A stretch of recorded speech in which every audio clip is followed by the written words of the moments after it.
Hello students, good morning. मैं रीमा श्रीवास्तव और आज आप लोग मुझसे पढ़ेंगे अध्याय 4 जिसका नाम है भोलू और दादाजी। भोलू और दादाजी की कहानी जो है, इसमें हम 3 भाई बहनों के बारे में पढ़ेंगे जो कि एक घायल पिल्ले को लाते हैं घर पे और उनकी देखभाल करते हैं। इसी का वर्णन इस कहानी में है। तो चलिए इस कहानी को हम जानते हैं कि इस कहानी में है क्या। 3 भाई बहन होते हैं, वैभवी, मनु और जूही। ये तीनों भाई बहन प्रतिदिन सैर करने जाते हैं, अर्थात टहलने जाते हैं। टहलने के बाद घर के पास वाले पार्क में ये व्यायाम करते हैं, उसके बाद घर आते हैं। इन लोग का नित्य का यही नियम होता है। प्रतिदिन ये लोग टहलने जाते हैं, व्यायाम करते हैं, उसके बाद घर वापस आते हैं। तो सर्दियों का मौसम था और तीनों टहलने के लिए निकले। आपस में बातें भी कर रहे थे और प्राकृतिक चीजों को भी देख रहे थे।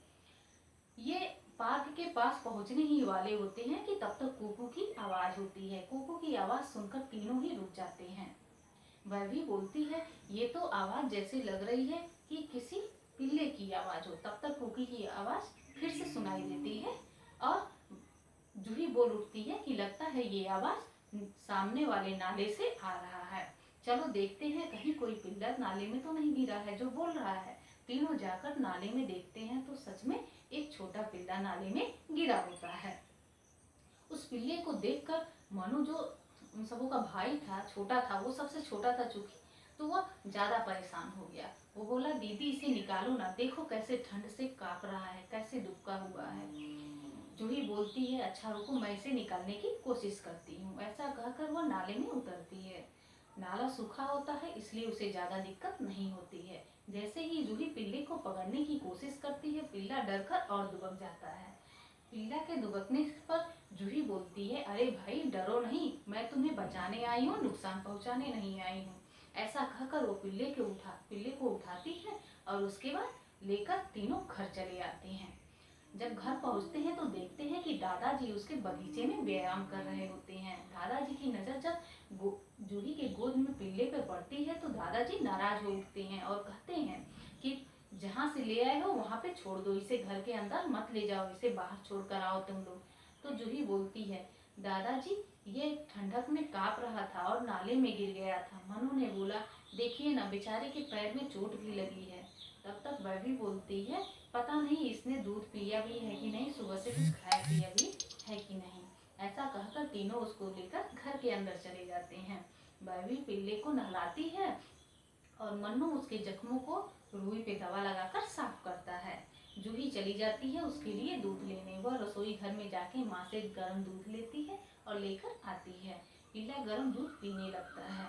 उस पिल्ले को दूध पीते हुए देखकर उसका भाई मनु बोलता है कि दीदी देखो ना, कितना अच्छा लग रहा है और इसका नाम भी तो कुछ रखना चाहिए। जूही बोली, हाँ ये बात तो है, लेकिन फिर तीनों बोलते हैं, ये देखने में कितना भोला लगता है। ऐसा कहने के बाद तो बोलते हैं, इसका नाम भोलू ही रख देते हैं, ये देखने में भोला लगता है इसलिए इसका नाम हम भोलू ही रख देते हैं। इस तरह उस पिल्ले का नाम भोलू पड़ जाता है। पिल्ला जब दूध पी लेता है तो उसके अंदर थोड़ी ताकत महसूस होती है। फिर वह चलने का कोशिश करने लगता है, धीरे धीरे चलने लगता है। उसे चलता देखकर मनु ताली बजाकर हंसने लगता है और कहता है, माँ देखो ना, कितना सुंदर लग रहा है, बिल्कुल खिलौने जैसे लग रहा है, चलता हुआ कितना प्यारा दिखता है। माँ का भी मन भोलू ने मोह लिया था। माँ को भी बहुत पसंद आया कुत्ता।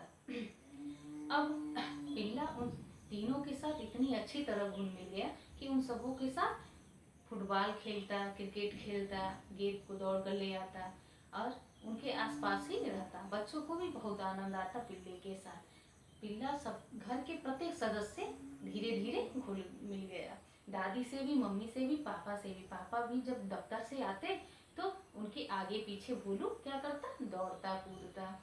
ऐसा करके वो अपने प्रेम को व्यक्त करता। दादी जब मंदिर जाती तो दादी के साथ मंदिर भी जाता। बच्चे जब स्कूल रहते तो वो पूरे दिन माँ के साथ और दादी के साथ दौड़ता रहता पीछे पीछे। लेकिन दादाजी जो थे वो पिल्ले को बिल्कुल भी पसंद नहीं करते थे। उन्हें पिल्ले को देखकर गुस्सा आता था। तीनों भाई बहन ज्यादातर कोशिश करते कि जब वे घर पे हों तो पिल्ला जो था दादाजी के पास ना जाए, क्योंकि भोलू बेचारा छोटा जानवर है, वो भला दादाजी के गुस्से के बारे में क्या जानेगा, और बेजुबान है बेचारा, गुस्से में नुकसान सह जाएगा। इसलिए वो ज़्यादातर कोशिश करते कि भोलू दादाजी के पास ना जाए। दादी एक आध बार दादाजी को समझाते हैं कि एक बार इससे प्रेम करके तो देखो, कितना प्यारा है, इसकी हरकतें देखो। बच्चे उसको सिखा डालते हैं, शेक हैंड करना, हाथ हिलाना यानी कि बाय बाय करना, ये सब चीज़ें बच्चे सिखा देते हैं। उसकी ये हरकतें जो होती हैं सबका मन मोह लेती हैं। कोई भी मेहमान घर में आता है तो उससे शेक हैंड करने पर तुरंत दायां हाथ बढ़ा देना, जाते वक्त हाथ हिलाकर बाय करना, ये सब चीज़ें सबको बहुत भाती थी। न चाहते हुए भी लोग उसे स्नेह करने लगते थे, किंतु दादाजी अपने आसपास भी उसे भटकने नहीं देते थे। जब भी दादाजी बैठे होते तो भोलू जाके सामने बैठकर अपनी पूंछें हिलाता, कूदता फाड़ता, लेकिन दादाजी उसे बिल्कुल भी पसंद नहीं करते। एक दिन दादाजी बैठे अखबार पढ़ रहे होते हैं, तभी भोलू क्या करता है, जाता है और दादाजी के पैरों को चाटने लगता है। उसकी ऐसी हरकत से दादाजी को बहुत गुस्सा आता है और वह तुरंत चिल्ला पड़ते हैं, ले जाओ इसे, ले जाओ इसे, और मेरी आंखों के सामने मत आने देना, ऐसा करके डांटते हैं। और इसे हमसे दूर ही रखो, तुम लोग को पसंद है, तुम लोग प्रेम करो, तुम लोग अपने साथ रखो, लेकिन मेरे सामने मत इसे आने दो। जब ऐसे दादाजी क्रोधित होते हैं तो फिर भोलू को बच्चे उठा ले जाते हैं। दादाजी प्रतिदिन सब्जी लेने जाते रहते हैं। एक दिन शाम को सब्जी लेने जाते हैं, भोलू भी उनके साथ जाता है। भोलू का भी आदत रहता है, दादाजी जब सब्जी लेने जाते थे तो पीछे पीछे चला जाता था। उसकी मतलब ये आदत होती थी, दादी मंदिर जाती थी तो जाता था, दादाजी सब्जी लेने जाते थे तो जाता था। बच्चे जब तक रहते तब तक तो नहीं जाने देते, लेकिन जब बच्चे नहीं रहते तो पिल्ला जो था वो दादाजी के साथ भी बाहर निकल जाता था। बच्चों के साथ इतना घुल मिल गया था कि उनके आने जाने का भी, स्कूल जाने और आने का टाइम भी पिल्ले को मालूम हो जाता था। जब भी बच्चे स्कूल से आते और बस हॉर्न बजाती, पिल्ला दौड़कर वहाँ पहुँच जाता और बच्चों के साथ कूदते हुए घर वापस आता। माँ भी ये सब देखकर बहुत प्रसन्न होती हैं कि चलो, पहले तो बच्चों को स्कूल से आने के बाद टीवी के सामने बैठकर घंटों तक कार्टून देखने से फुर्सत नहीं रहता था। कितनी बार मैंने समझाया कि बाहर खेलो, दौड़ कर खेलो, और ऐसा खेलने से सेहत सही रहता है, स्वास्थ्य के लिए अच्छा होता है।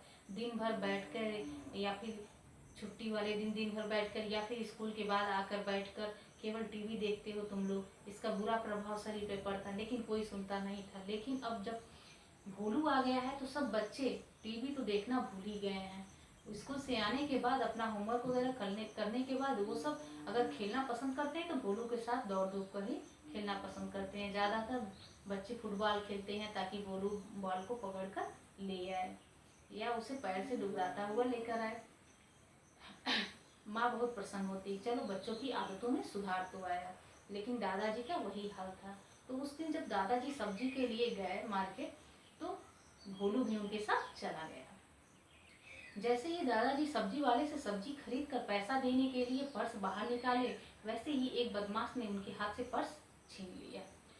और बदमाश के पर्स छीनते ही भोलू ने जब देखा तो उनपे, उस बदमाश पे झपट गया। जब वो झपट पड़ा, बदमाश परेशान हो गया।